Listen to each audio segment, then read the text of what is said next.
Hola, ¿qué tal? Saludos, final de semana y por supuesto, como siempre, y por tal motivo, Fernando Lozada del Deutsche Bank para hablar de un resumen analítico de lo más importante del periodo. Desde Nueva York, Fernando, ¿cómo estás?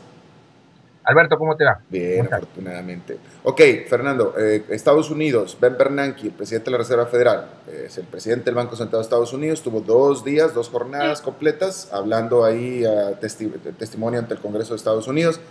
¿Qué fue lo que dijo y no dijo y cuál es la importancia?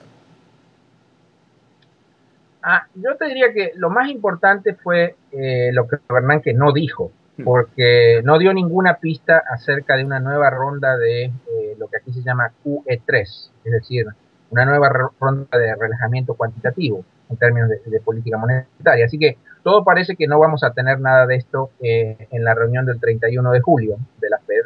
De otra manera, él ya lo hubiese adelantado. Y si esto es así, y si la actividad económica no mejora, y entonces la Fed eventualmente se siente empujada a tener que hacer algo, yo creo que recién va a tomar acciones que podría ser un QE3 en la reunión del 12 de septiembre, que es luego de la conferencia anual de Jackson Hole. Hmm. La ventaja para la Fed es que para entonces ya ellos van a tener información acerca del empleo de julio y agosto, y sobre todo van a tener una idea mucho más acabada de lo que va a ocurrir con el PIB del tercer trimestre. Yo creo que ese va a ser el gran determinante de lo que va a ser la Fed. De todas maneras, Bernanke reiteró que ya no le queda mucho por hacer a la Fed en términos de política de tasa de interés. Como tú sabes, ya la tasa de fondos federales es cero. Pero sí dijo que la Fed tiene otros instrumentos. No especificó de qué instrumentos hablaba, pero aquí no hay demasiados secretos. Si Es- uno no opera sobre precios, tiene que operar sobre cantidades. Así que si la Fed va a hacer algo más, va a ser algún tipo de QE3. Ahora, te pregunto, ¿es importante hablar sobre los motivos de Bernanke de no hablarlo, de no decir nada? Porque me parece a mí que todos ustedes, todo el mercado está esperando. Vaya, es ya como que un hecho que lo va a hacer. ¿Por qué no hablarlo? Mira, buen punto. Yo te diría, irónicamente, la falta de algún anuncio por parte de la Fed hasta podría ser buena noticia, porque lo que esto te está indicando implícitamente es que la Fed está, si bien está preocupada por la marcha de la economía real en Estados Unidos y por los riesgos que vienen de Europa, no cree que una intervención sea necesaria de manera inminente. Yo creo que eso, desde cierto punto de vista, es positivo. La otra cosa que creo que vale la pena destacar es que en las últimas semanas ha aparecido una pequeña luz de esperanza, y es que los números del sector residencial Mm. están mostrando mejora. La construcción está creciendo, venta de casas va para arriba, tanto casas viejas como casas nuevas. Los precios han dejado de caer a nivel nacional, en algunas áreas están aumentando. Yo creo que si esta tendencia continúa, y aún mejor si se intensifica, obviamente esto sería muy bueno, ya que le estaría dando mucho más firmeza a las proyecciones de consumo privado. Como tú sabes, si el norteamericano promedio siente que su riqueza inmobiliaria está aumentando, entonces va a consumir más que antes. Claro. Y esto es una cuestión que no es menor. Un punto final con respecto al tema de Estados Unidos. Esta semana vamos a tener el anuncio del cálculo preliminar del PIB del segundo trimestre. El número que nosotros estamos esperando es un número bien flojito, alrededor de 1% de crecimiento. Si bien es crecimiento positivo, pero no es nada espectacular. Yo diría lo más riesgoso es que también se van a publicar las cifras revisadas de trimestres previos. Y si ocurre como el año pasado, ¿Qué va? cuando las revisiones fueron a la baja, entonces el mercado podría poner como nervioso. Así que esto Claro. es a lo que hay que prestar la atención. Claro. Fernando, esta semana empezó a tomar prominencia esta noticia que me parece a mí bastante importante, bastante prominente, que es los subidas a precios a niveles históricos de granos básicos como el maíz. El maíz está en su máximo de la historia. El trigo ha subido de manera muy importante. La soya, tanto por sequía en Estados Unidos como por sequía en otras partes, Australia, Rusia, etcétera. ¿Qué tan importante es esto? Incluso yo he visto ya encabezados en la prensa sobre crisis alimentaria. Bueno, es muy relevante obviamente, para los países productores. Ahora, lo que está ocurriendo es es una cuestión que yo creo está mucho más vinculada con fenómenos microeconómicos que macroeconómicos.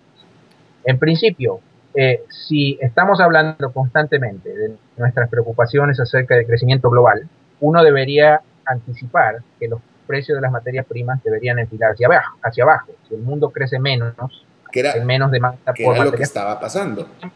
Sin embargo, como tú dices, los precios de algunos granos han subido de manera espectacular. Lo que ha ocurrido aquí es que hay otro factor jugando, que es la sequía en Estados Unidos. Es decir, que ha habido una contracción fuerte en la oferta de uno de los productores fundamentales, y esto está generando que los precios a nivel internacional estén aumentando. Como en todas estas historias, hay ganadores y perdedores. Los países de nuestra región, que son exportadores netos de granos, fundamentalmente Argentina, Brasil en menor medida, yo creo que van a ser beneficiarios netos de esto. Fíjate que los precios de la soja en Argentina están a niveles récord históricos. Y esto le da mucho margen de maniobra a los gobiernos locales. Los países que son importadores netos de alimentos, obviamente le están sufriendo. Yo creo que todavía es un poco prematuro como para decir que vamos a tener una crisis alimentaria.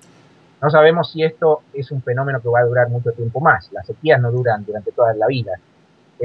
Pero por el momento, por lo menos, esto es un shock positivo a la balanza de pagos, por lo menos, de los países productores, exportadores netos, y un shock negativo a aquellos que importan. Pero, ¿qué hay del efecto directo sobre el bolsillo del consumidor? Porque el maíz, por ejemplo, es altamente consumido en toda América Latina por ejemplo, yo estoy hablando del aumento en el precio de la tortilla en México, de las arepas, tanto en Venezuela como en Colombia, etcétera. Pero yo me recuerdo, tú te acuerdas también en 2007, creo que fue un aumento importante en los precios de los alimentos básicos y sufrió bastante la gente, el pueblo. Bueno, es ciertamente, por ejemplo, el caso específico de México, donde la tortilla es una parte fundamental de la dieta básica de los mexicanos, esto no va a ser bueno desde el punto de vista del ingreso disponible, Claro. porque el maíz blanco va para arriba, el ingreso promedio de los mexicanos va para abajo. Eh, a nivel más general, para todos los países donde el peso, y en América Latina es un fenómeno importante, donde el peso de los alimentos en el índice de precios del consumidor es muy importante, esto va a tener un efecto temporario negativo. Ok, ok. Bien, ahora, la última, yo hice 3 entrevistas respecto al rescate financiero o rescate y ajuste financiero de España que se dio hace escasamente una semana. A partir de entonces he hecho 3 entrevistas, una de ellas contigo, las 3 entrevistas muy positivas al respecto, como una muy buena señal, muy contentos los analistas, etcétera, etcétera. Y de pronto la situación en España se desmoronó, se desbarrancó, como estabas hablando de eso hace un rato. ¿Qué pasó? Bueno, sí, la cosa venía bien hasta el jueves de esta semana, Exacto. pero el mercado reaccionó muy mal a partir del jueves, tasa de interés hacia arriba y la bolsa de Madrid cayendo muy fuerte. Entonces, ¿qué pasó? Yo diría, las cosas hasta ahora venían procediendo más o menos en línea con lo sugerido por las autoridades europeas, por el Banco Central Europeo, el Fondo Monetario Internacional. España había anunciado un programa de ajuste fiscal ambicioso, se estaban finalizando los detalles del plan de recapitalización bancaria, pero el jueves ocurrieron dos cosas que yo creo descarrilaron esta marcha. En primer lugar, el gobierno español anunció una revisión a sus proyecciones macroeconómicas para el año próximo. Hasta ahora la versión oficial era de los números, hablaba de una recesión leve este año y una recuperación también leve que comenzaría en el año 2013. Pero los nuevos números ahora reconocen que España todavía va a estar en recesión el año próximo. Entonces, la historia que teníamos hasta el jueves era, muchachos, nos ajustamos el cinturón este año, hacemos todos los esfuerzos necesarios y a partir del año próximo, con la casa más en orden, vamos a empezar a despegar lentamente. Pero ahora la historia es distinta, porque el mismo gobierno reconoce que la recuperación va a tardar mucho más en materializarse. Y tal como lo habíamos hablado muchas veces en tu programa, estos países necesitan crecer para salir de la crisis. Cuanto más se demore el regreso al crecimiento, más complicado va a ser esta situación. Este fue el primer golpe que hizo reaccionar al mercado. Pero hubo un segundo golpe, quizás más importante que el primero. El mismo jueves, lo que se llama el Bundestag, que es Congreso alemán, decidió aprobar el programa de rescate bancario a España, que es más o menos 120.000 millones de euros.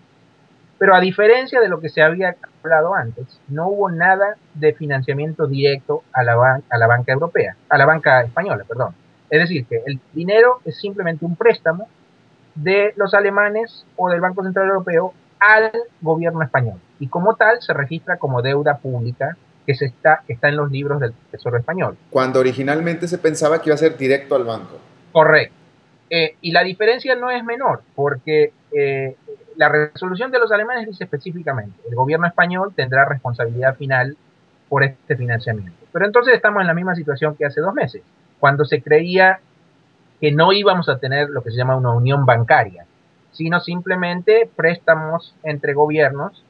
Pero el problema de esto es que si bien la recapitalización bancaria es un efecto positivo, el aumento en el stock de deuda de España contrapesa eso y tiene un impacto negativo. Así que lo que los alemanes dijeron implícitamente es, nosotros ayudamos, pero al final del día este es un problema de España. Así que por el momento no hay ninguna unión bancaria paneuropea. Y el mercado reaccionó de manera negativa. Ya veremos qué sucede en los próximos días, pero mi impresión es que una solución definitiva a estas mini y maxi crisis financieras en diferentes países va a requerir finalmente una estrategia mucho más coordinada a nivel continental.